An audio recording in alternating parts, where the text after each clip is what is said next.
Welcome again. Hi, hello, and welcome. On today's live journal, I play with this topic of intuition.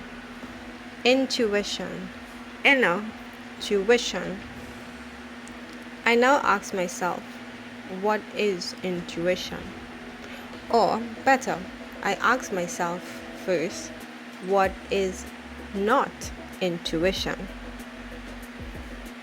Intuition, in my mind, is not a feeling or urge. It is not an emotion. It is not a coincidence. It is not luck. It is not funny feelings. It is not guesswork. It is not as random as one may think it to be. Yet, intuition is so commonly used in various circumstances. So then, what is it? Well, in my mind, it is what it is. Small, consistent patterns, repetitive with much constancy. It is high precision, though there is room for error. It is pointed. It is objective, very objective. No matter how often you change your perspective, the same outcome is yielded. No matter how many time passes or how much time passes, the same outcome is yielded. No matter where you start, the same outcome is yielded. It must mean then that whatever you see is unchangeable and that it is very much ordered. It also must mean then that it is evidential. It is an extrapolation of sorts, multidimensional, multi-angled, can be sharpened, holds various vantage points towards the same outcome, holds memory. Intuition lends vision or insight. It is an inner seeing. It is an inner knowing. I leave you with a thought. There is no right answer, neither is there a wrong one. There is only one thing, and that is the truth. This is intuition. It is always there, regardless of whether you look from the right or from the left. So, I think to myself, intuition is an inner knowing. I know because I know. But how do I know? Intuition leaves a mystery in the knowing how. I now tell myself, intuition, intelligence, awareness, they are all the same to me. It is about sensitivity. It is about realizations. When I become sensitive, I become realized. When I become realized, I also become intuitive. It must mean then that intuition is no absolute figure. I can extrapolate further thought that there must be unending degrees of sensitivity, awareness, realizations, or simply put, intuition. I can be intuitive for some things, yet very much less intuitive for other things. It all depends on how much thought or consideration I place on that particular area. Regardless of area, how does one sharpen his inner sight? How does one sharpen his intuition? I map it here for you. There is first a state of not knowing. This is ignorance. This is the first step of learning. The first step of learning is when one realizes that he does not know. Ignorance sometimes can be a form of curiosity, but most times, ignorance is a natural born state. When one enters the world, it is very rare that one understands to a large degree the ways of the world. It is even more rare that one understands also the ways of life. One must first acknowledge his ignorance in something before he can begin to acquire knowledge or knowing. Now, this is a very latent state of being, more so passive. For if you don't know, you just don't know. If one does not know that he does not know something, then obviously he's not going to explore to find out what he does not know. This is innocence. This is naivety. So then I ask myself, what takes me to the next step? Quite naturally, from ignorance, one is born into his place of failure. Failure is a natural response to ignorance. When one lives his life in ignorance, he automatically falls into a space of unfamiliarity, especially when things are not going his way, or that he is naturally led into a space of discomfort. This can be the same way for rejection. Failures plus or minus rejections let one know that something is off or that something is wrong. It is only in this place one naturally begins to ask the hard questions. It may be something small or it may be something quite larger. It doesn't matter the case. Most times, if not all times, failure leads one into a much reflective state. It is in this reflective state that one is automatically transferred into the next step. Now, this is a very important step in life's journey because usually the answers are not given to a person quite readily. In fact, finding the answers to hard questions can be quite a challenge in a tangible sense. One may look and yet never be satisfied with the answers outwardly presented. When one stops and realizes the unending circles present in the outer world, he most certainly creeps into his inner realm. I leave you with an interesting thought here. Think about this.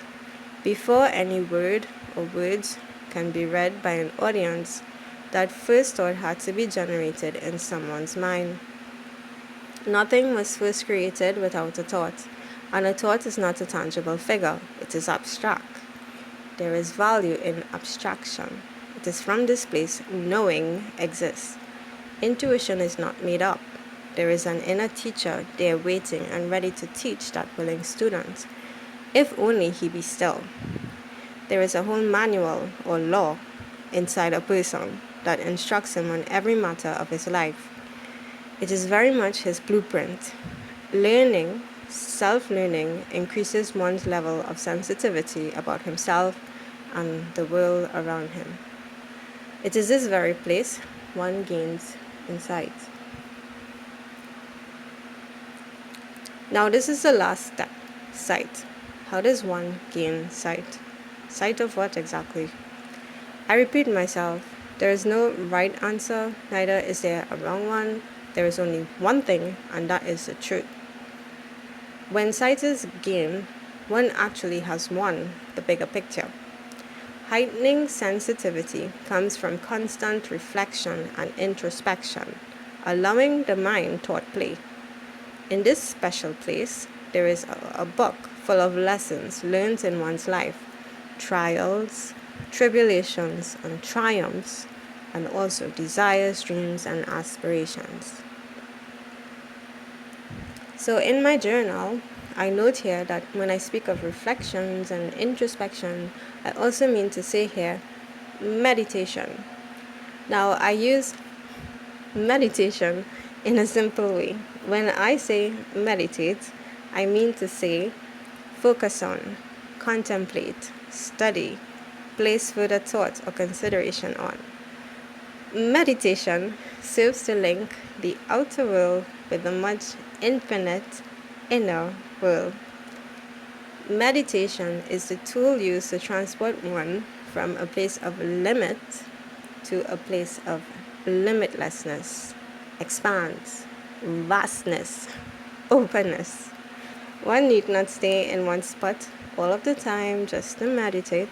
Sometimes walking, swimming, exercising, painting, baking, cleaning, etc., helps one get in his zone of that silent place. Meditations work to sensitize the less sensitive, and we all have varying degrees of sensitivity. It is a reflection and examining of self that helps to bring out the answers that the outer world just cannot present. Okay, so now I'm going to play with some thoughts. I would like to inspect certain perceptions using what I call the mirror test. It can be fun to inspect through inversion or the complement. It challenges the brain to think inversely and not linearly. I present these perceptions here.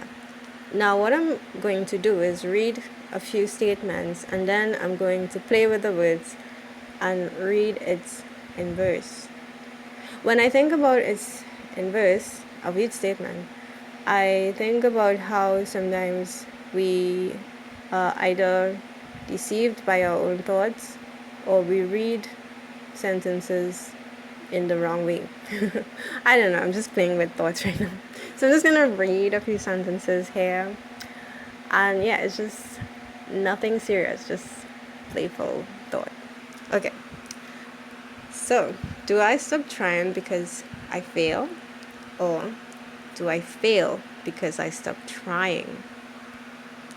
Do I win without risking?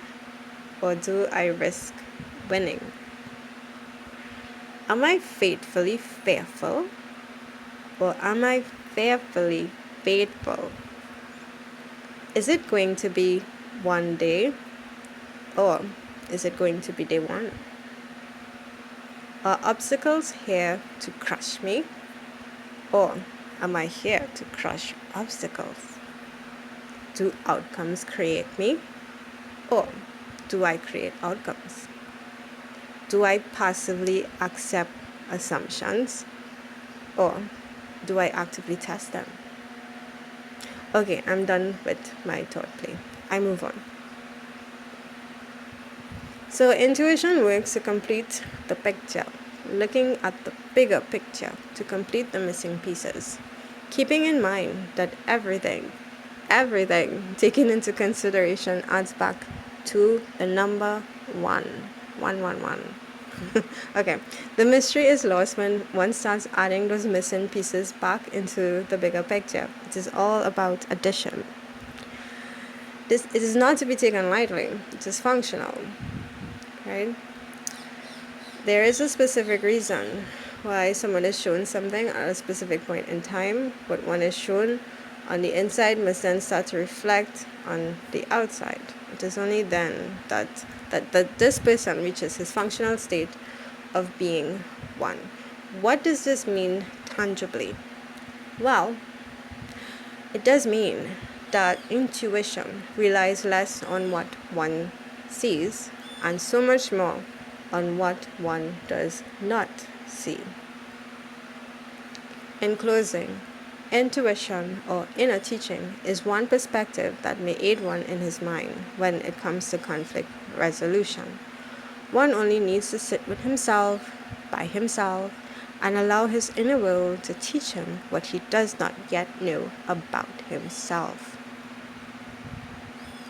Okay, I rest my point here. I'm gonna stop right now, and yeah, that is it. Until next time, okay, you have a good day, night, whatever hour it is, and thank you for listening. Adios.